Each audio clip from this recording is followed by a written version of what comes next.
मनोज काका जी बताइए ना, ये कैसा यार आना है मनोज काका जी? देखिए अपने बौद्धिक साझेदारी से विषयों को विषयांतर डेविएट न करा जाए रोमाना। ये सवाल संरक्षक बनने का नहीं है। हाँ सुनिए, मजबूती से सुनिए, समाजवादी पार्टी इस देश के संवैधानिक मूल्यों की संरक्षक है, क्योंकि इस देश की परंपरा और इस देश की संस्कृति ही समाजवादी रही है। विविध धर्मों और विविध भाषाओं के लोग एक जगह रह के अपने दुश्वारियों और तकलीफों को उठाते हैं। समाजवादी पार्टी अगर विपक्ष ही नहीं, अगर किसी के साथ भी असंसदीय, अमर्यादित और असंवैधानिक विरोध आचरण करेगी सरकार, तो उसके खिलाफ कड़े से कड़े सड़क से लेकर सदन तक समाजवादी पार्टी आवाज उठाएगी। क्या आप अभी भी माता पिता बनने का सपना देख रहे हैं? अपोलो फर्टिलिटी के साथ अपनी माता पिता बनने का सपना पूरा करें। मुफ्त परामर्श के लिए 9953975611 पर कॉल करें। क्योंकि समाजवादियों का मानना है कि हम एक आदर्श समाज, हम एक आदर्श देश तभी प्रस्तुत कर पाएंगे जब हमारी संवैधानिक मान्यताएं मजबूत होंगी। क्यों? क्योंकि ये देश संविधान से चलता है। आप सवाल खड़े कर पाए? इस देश के राजधानी में 3 नौनिहाल मर गए, और वो नौनिहाल मर गए और सरकार अपनी जिम्मेदारी से बचती रही। जिस सरकार ने नहीं बताया कि वो जीएसटी 18% कोचिंगों पर लेती है और 2240 करोड़ रुपया एक साल में लेती है, और विगत 3 सालों में केंद्र की सरकार ने कोचिंग संस्थानों से 5517 करोड़ रुपया लिया है। क्या वो केंद्र की सरकार उन 3 बच्चों को, नौनिहालों को, जिनकी जान चली गई, 5-5 करोड़ रुपए, 1-1 करोड़ रुपए भी दी?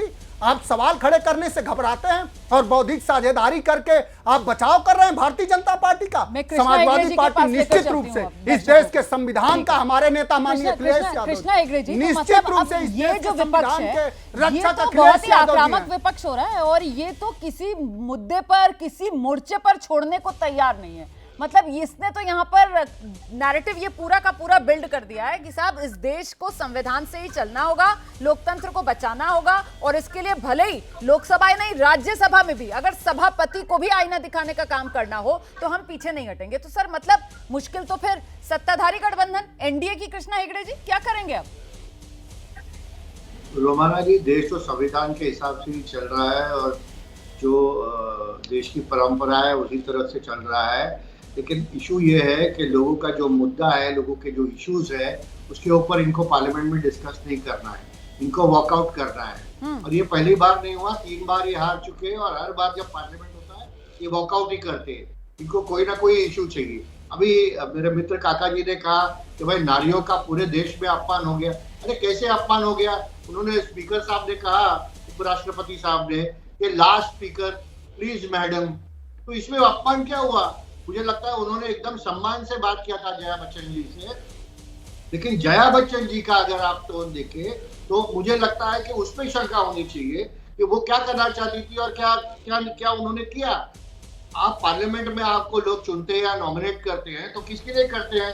लोगों के मुद्दे उठाने के लिए, देश के मुद्दे उठाने के लिए, इश्यूज उठाने के लिए। और जया बच्चन जी ने ये कब किया है? नहीं, आप कह रहे हैं कि जया बच्चन क्या करना चाहती थी, तो उसके लिए तो सभापति ने खुद कह दिया।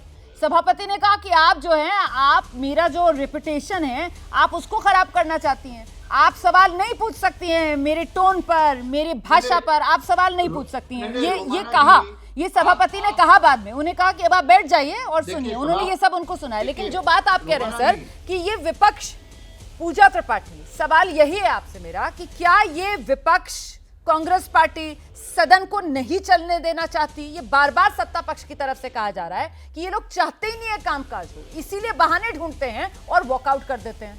पूजा, रोमाना जी, विपक्ष की डिमांड क्या थी? सदन के नए लोकसभा सेशन की शुरुआत होने पर हमने नीट की डिमांड मांगी थी, जिसे खारिज कर दिया। अभी आपने डेरेक ओब्रायन जी की बात की, उन्होंने बात की थी कि विनेश फोगाट के माने आज 140 करोड़ हिंदुस्तानी जानना चाहते हैं कि सरकार ने विनेश फोगाट क्यों अयोग्य घोषित करने के बाद फायर फाइटिंग में क्या क्या कदम उठाए। अभी राकेश जी हमारी स्ट्रैटेजी की बात करें, थोड़ी पर्सनल ले जाऊंगी रोमाना जी आपसे माफी मांगकर। कुछ दिन पहले आप पर एक बेहूदी टिप्पणी की थी भारतीय जनता पार्टी के प्रवक्ता ने। तो एक महिला होने के नाते, एक रेस्पेक्टेड जर्नलिस्ट होने के नाते मुझे लगता है कि देश की हर महिला आपके साथ खड़ी थी।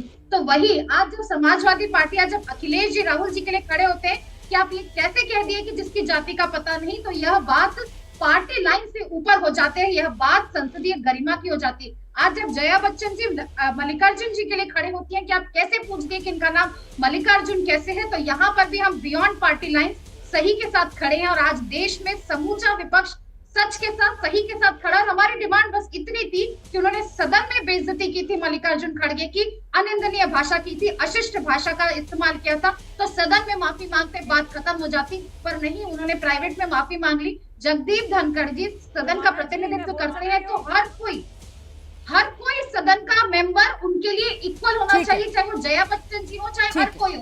तो वो ये नहीं कह सकते कि आपने मुझे कल परसों माफी मांग ली तो ये आपका मैटर क्लोज हो गया। नहीं, सदन में की हुई बात।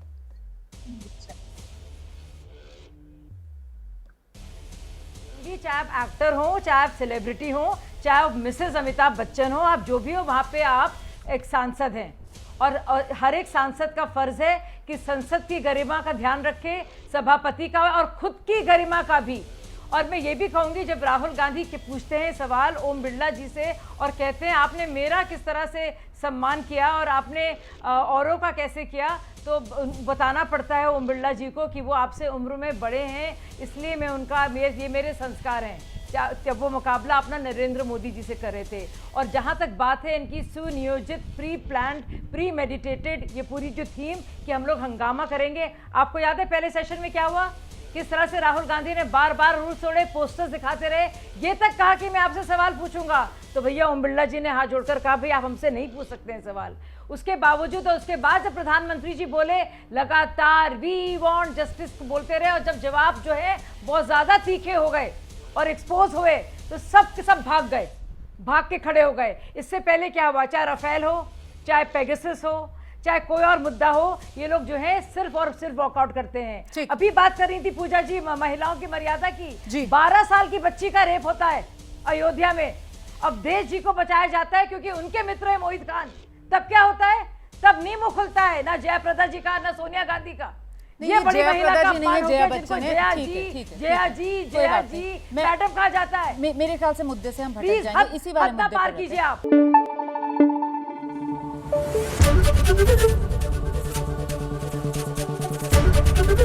एबीपी न्यूज आपको रखे आगे।